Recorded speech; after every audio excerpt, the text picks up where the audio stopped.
So we're going to design a navigation bar. So design a navigation bar with me and Figma.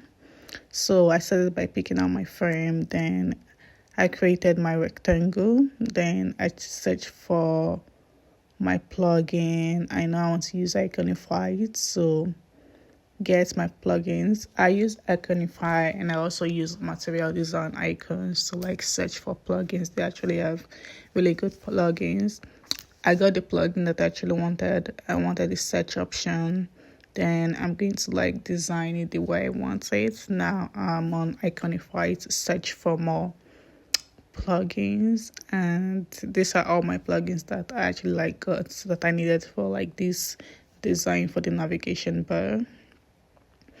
And this is how I did, and I'm aligning my work. So I'm creating a line at the bottom of my frame, just because I'm still going to like put some objects at the bottom, and there's a certain way I want it to look like.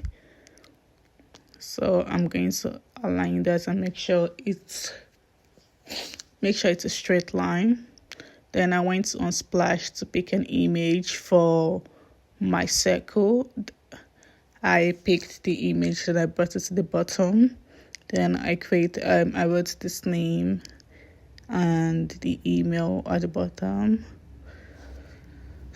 Then I started to change the colors for the message. I put the number 3, and I started to change the colors of everything, and just to like make it look good, I changed it to white.